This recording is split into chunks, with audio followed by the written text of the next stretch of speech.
जय होई माँ। सभी माताओं पे अपना आशीर्वाद बनाए रखना और सभी माताओं की संतान को दीर्घायु का वरदान देना। जय होई माँ। यही मेरी आपसे विनती है कि सभी माताओं की संतान को दीर्घायु का वरदान देना। तो दोस्तों, आज मैं आप लोगों को एक अहोई अष्टमी की सुनाती हूँ, जो कि कार्तिक मास कृष्ण पक्ष की अष्टमी में आती है और आ रही है। तो जो है मैं उसकी कहानी आप लोगों को सुनाती हूँ। ध्यानपूर्वक सुनेगा और पूरी कहानी सुनना दोस्तों। तो लीजिए, ये रही आप लोगों के सामने। प्राचीन काल में एक नगर में एक चंद्रभान नामक राजा साहूकार रहता था और उसकी सुंदर सी पत्नी चंद्रिका नामक सुंदर, सुशील और गुणवंती पत्नी रहती थी। तो उनकी जो है संतान होती थी और बाल समय में भी मृत्यु को प्राप्त हो जाती थी। बहुत दुख होता था कि संतान होती और बाल समय में ही मृत्यु को प्राप्त हो जाती। तो दोनों बहुत दुखी थे और दुख तो होता ही है, इसमें बहुत दुखी थे दोनों। तो ऐसे ही करते करते चलते चलते जो है कि एक समय उनका मन ऐसे हुआ, एक समय में उनका मन ये विचार करने लग गया। उन्होंने ये विचार किया दोनों ने कि हमारी इतनी धन संपदा है, इस धन संपत्ति का हमारे पास कोई उत्तराधिकारी नहीं है, तो अब हम क्या करें। लेकिन कर भी क्या सकते हैं,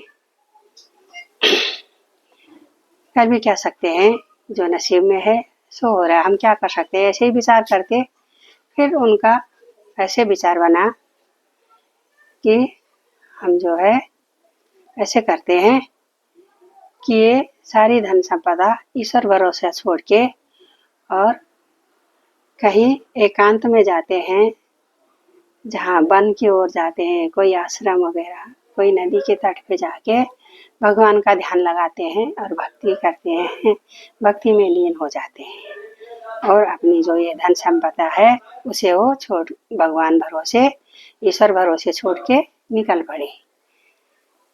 तो चलते चलते चलते चलते एक बद्रिक आश्रम पहुंच गए। एक बद्रिका आश्रम पहुंच गए। वहां पर जो है शीतल कुंड के सामने बैठ गए, विश्राम करने लगे।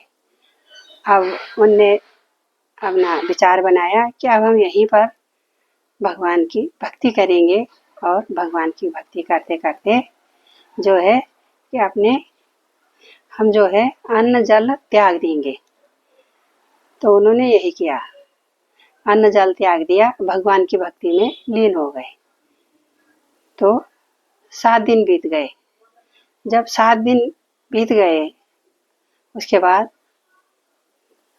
उनको जो है आकाशवाणी हुई कि साहूकार, तुम जो है बेकार में ऐसे समय मत व्यर्थ करो, घर जाओ अपने और कार्तिक मास की कृष्ण पक्ष में जो ये अष्टमी आती है वही अष्टमी, आठवीं, कोई आठवीं बोलते हैं, कोई अष्टमी बोलते हैं। तो जो ये अष्टमी आती है तो इसको जो है घर जाके अपनी पत्नी से और दोनों मिलके जो है कि व्रत पूजन करो, व्रत पूजन करो और व्रत पूजन अच्छे से करने के बाद जो है राधा कुंड में जाके दोनों जने स्नान करो। आधी रात्रि को राधा कुंड में जाके स्नान करो। और उन्होंने सोचा कि ठीक है हम यही करते हैं। फिर वो दोनों घर आ गए। वहाँ से उन्होंने विधि विधान से अहोई माता की पूजन करी, व्रत करा और रात्रि को राधा कुंड में स्नान करने गए दोनों पति पत्नी। तो फिर जब वो स्नान करके लौट रहे थे तो उस वक्त उनको जो है होई माता प्रसन्न होके होई माता ने उनको दर्शन दिया।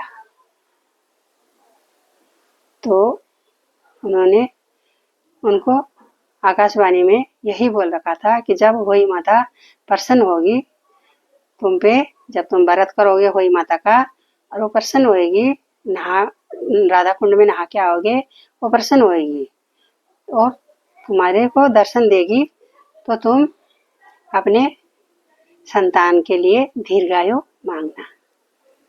ये उनको आकाशवाणी में बोल दिया था। आकाशवाणी हुई थी जो उस दिन बोल दिया था। तो राधा कुंड से स्नान ध्यान करके आ रहे थे तो वही माता प्रसन्न होके उनको दर्शन दी, साक्षात उनके सन्मुख आई और उनको दर्शन दिए। तो बोला कि मांगो, क्या वर मांगना चाहते हो हे साहूकार और हे साहूकारनी, मैं तुम्हारी तपस्या से अति प्रसन्न हूँ। तुमने मेरी पूजा भली भांति करी है तो मैं अति प्रसन्न हूँ। तो कहो क्या वर मांगोगे, मैं आपको जो बोलोगे वही वर दूंगी। तो बोला ठीक है, तो हमको अगर यदि देना है माँ, साहूकार ने बोला। और साहूकारनी ने कहे वही माता, अगर हमें वर देना चाहते हो और आप हमारी सेवा भक्ति से प्रसन्न हो तो हमें ऐसा वर दीजिए कि हमारी जो दीर्घायु संतान पैदा हो, कि हमारी संतान होती है और बाल समय में भी मृत्यु को प्राप्त हो जाती है। तो ऐसे वरदान दीजिए कि हमें हमारी संतान को ऐसा वरदान दे, दीर्घायु का वरदान देना कि हमारी संतान दीर्घायु हो। तो वही माता ने बोला ठीक है मैं प्रसन्न हूँ। वरदान दिया वही माता ने। वही माता वरदान दे के अंतर ध्यान हो गई और वो खुशी खुशी अपने घर पे आए, साहूकार और साहूकारनी। तो कुछ महीनों बाद उनके घर में जो है पुत्र का जन्म हो गया और सुंदर सुशील और बहुत अच्छा हुआ। बहुत ही अच्छा पुत्र, सुंदर सुशील और होशियार पुत्र का जन्म हुआ। तो वो फिर हर साल वही माता की पूजा विधि विधान से करते रहे, उजवन पूजा सब कुछ करते रहे अच्छे से। और अंत में सारे सुख भोग के अपनी संतान का सुख भोगा उन्होंने और उसको देखते हुए अंत में वैकुंठ धाम को चले गए।